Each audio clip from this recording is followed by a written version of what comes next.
Pilipinas. Oh, andyan na. Andyan na pala. O sige, tayo makipag-usap na po sa JIL. Sa linya po natin ang Executive Director for International Affairs, JIL Worldwide, si Reverend Dr. Amor Adela. O Reverend, magandang araw po. Magandang araw po sa inyo at sa inyo pong mga lahat ng mga taga-subaybay na inyong malaganap na programa dito po sa radyo. Praise be the name of the Lord. Yes, amen. Okay, Reverend, unang-una, mula dito sa amin sa Aliw Broadcasting Corporation, happy anniversary. Happy anniversary din po sa bawat isa sa atin, sambayan ng Pilipino at sa bawat isang JIL people throughout the Philippines and 70 countries in the world. Yan. Praise God. Oh, ano yan, sasamahan mo ba kayo ng lahat ng mga JIL members hanggang online yan, Reverend? Opo, at okay, libo-libo pong tao ang dadagsa sa dito po sa Luneta Grandstand. Hybrid po ang ating celebration. Ang ating pong 70 countries all over the world ay nasa live stream po sa kanilang mga churches and even mga iba't ibang mga provinces. At ang makikita po natin sa Luneta Grandstand ay ang representation ng ating pong mga kapatid na binago ng ating Panginoon. Nagkaroon po ng nakatanggap ng himala, pagpapala at binago ang kanilang mga direksyon sa buhay, mga tinugon ng Panginoon ang kanilang mga panalangin. So, this will be from all walks of life who will be going to Luneta para po ma-experience nila ang genuine revival, pagpapasalamat sa dakilang Diyos sa kanya pong 45 taon na katapatan, kadakilaan sa bawat buhay ng mga JIL at syempre po dahil sila po ay nakaranas ng pagpapala, himala at kasaganaan ay may mga dala po silang mga first timers na mayroon pong mga pangangailangan, may sakit, may karamdaman, mayroon po tayong napakarami pong mga kapatiran at nag-invite ng kanila pong mga personal friends, mga kasama sa buhay, mga kapitbahay po nila at lahat po ng kanilang mga kakilala. So this will be a grand celebration. Opo. Reverend, may tatanong lang po ko, ilan po yung expected na dadalo po sa Luneta ngayong Sabado? Siguro po ay mapupuno po yung stage, yung pong ground. At hanggang doon po sa may Kalabaw, doon po sa sarado po yung ating Rojas Boulevard, going po doon sa may United Nations. Kaya po sarado, Reverend. Tatlong taon. Yes, tatlong taon po kasing hindi kami nakapunta sa Luneta Grandstand. So, we are expecting na sobrang dami po ng ating pong mga kapatid at mga kasama po sa Body of Christ, including those who are yung mga nagmamahal sa Diyos at sa bayan dahil ang ating pong tema ngayon ay revival, urgent call to action para magkaroon ng personal na revival, genuine revival, yung pong family revival, and the nation and the world as well. Kaya we are so excited in this grand celebration po. Historical po ito. Praise God. Reverend, ulitin ko lang po yung sinabi nyo kanina. Sarado po yung Rojas Boulevard. From where up to where po yung sarado, if you may?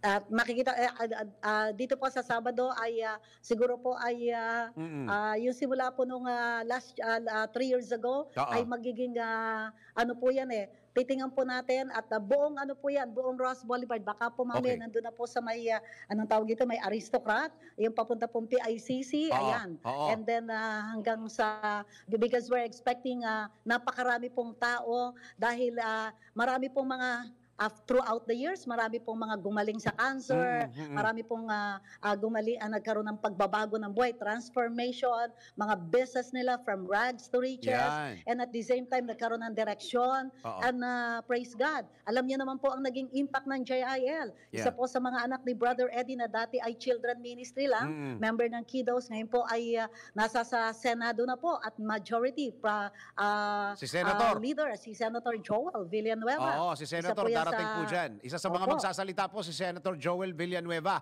Okay, Reverend, tanong ko lang po, yung mga pupunta po ng mga pamilya diyan, dahil alam ko po, sa Katutak yan, marami yan, baka makuveran nyo yan, maski Ross Boulevard. Kumusta po ang security ng mga taong aattend po na coordinate naman po natin sa mga otoridad, Reverend? Ay, siyempre po, yan Good. po ay SOP. Every time na meron po tayong anniversary, months pa lang po ay meron na po tayong mga paghahanda tungkol po sa security. Oo. Meron pong internal security ang JIL, may external pa po ito Oo. na mga security well coordinated sa Western Police District at sa lahat po ng mga kapulisan para po we are assuring our people ng kanila pong kaligtasan at the same time, katulad po ng sinabi ko po sa inyo, internal and external security, ito po'y pinaghandaan dahil ito po'y milestone ng Jesus is Lord Church worldwide. Kaya po talagang taon at mga buwan ang mga paghahanda po na ginawa po rito. Opo, opo. So, ibig sabihin, no, Reverend, ay pwede hong magpunta kahit po mga bata, kasama niya yung kumbaga, generally speaking, yung buong pamilya pwedeng pumunta po sa event na yan, Reverend. Sure na sure po. Yeah. Ang mga pamilya po ay talagang naruroon dahil may mga dala na po yung pagkain. Iyon. Pagkain, may tanghalian, may almusal, may merienda. At talaga pong galing pa po sa iba't ibang probinsya dahil family-oriented din po ang Jesus is Lord Church. Yeah. Ang gusto po nating magkaroon ng pagbabago ng buhay at relasyon sa Diyos ay pasimula sa ama ng tahanan, sa ina ng tahanan, sa mga anak, at sa mga, yung pong mga bata para sa ganon ay magkaroon po ng katuparan yung sinabi ng Biblia na train up a child in the way that they should go so that when they grow old, they will never depart from it. And when we believe that if the whole family ay may personal na relasyon sa ating Panginoon, magkakaroon po tayo ng magandang lipunan, na mayroon po magandang asal na nagmamahal sa Diyos, nagmamahal din naman po sa bayan, at ipinapakita po ang kanilang mga natutunan sa banal na kasulatan sa kanila pong personal na buhay. Iyon. Reverend, tanong ko lang po, from what time up to what time po ang event ng JIL dyan po sa Luneta? Magsisimula po yan ng alas 3 ng hapon, Okay. pero ang ating pong mga kasamahan ay from all over the Philippines, mga kinatawan lang po ito, pero ito po ang pupunuan ng Luneta Grandstand at makikita po natin na umaga pa lang nandun na po sila, pero officially po 3 o'clock po ang simula at ito po ay matatapos more or less 9:30 hanggang 10 o'clock. ng gabi Yun. po. Okay. Reverend, tanong ko lang po, darating po ba si Brother Eddie Dian? Ay, sigurado po. Ayun. Dahil ang pinakatamang tao po na magbibigay ng kapahayagan ng Panginoon tungkol sa revival, urgent call to action para po sa Jesus is Lord Church, para po sa Body of Christ, at para po sa bansa, sa buong bansa at sa buong mundo. Ang pinakatamang tao po ay ang isa pong taong 4 taon. Last July ay nasa buga ng Granada doon po sa kanilang bahay, pero siya po'y buhay na buhay. Ang himala po ng Panginoon ay natanggap niya at talagang pasimula po sa kanya 15 students doon po sa Polytechnic University of the Philippines. Lumago po from the school to the communities, to the provinces, and even to jails and companies and 70 countries all over the world. Wala na pong tamang tao na mayroong kapahayagan na ipagkakalooban Diyos kung hindi po ang tama pong tao ay ang founder, spiritual director, president, at ang tao pong tumanggap ng hamon ng pangunguna sa Jesus is Lord Church. Walang iba po kundi si Bishop Brother Eddie Villanueva, otherwise known as Brother Eddie o kaya po ay Kuya Ed sa bawat isa po sa amin. Iyon. Okay, so pampamilya po yung event na yan. Tapos kung merong pupuntahan, medyo iwasan na po yung Ross Boulevard.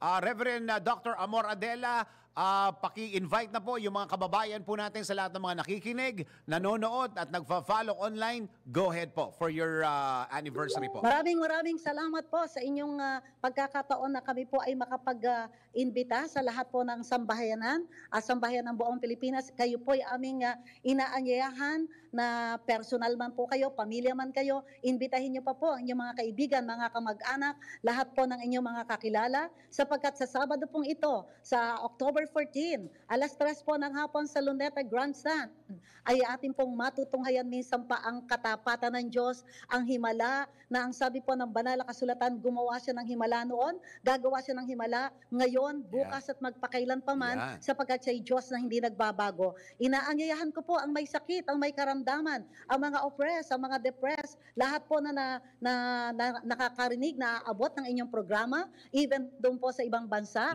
kayo po ay inaanyayahan ko, halina po kayo. Tara na sa Luneta Grandstand at sama-sama po natin na magkaroon po tayo ng revival physically, revival in the family, revival in all areas of our business, areas of our lives, in our career, and even in our country as well, upang ang ating pong minamahal na bansang Pilipinas ay patuloy na mabuksan ang kaisipan sa pagmamahal sa Diyos at pagmamahal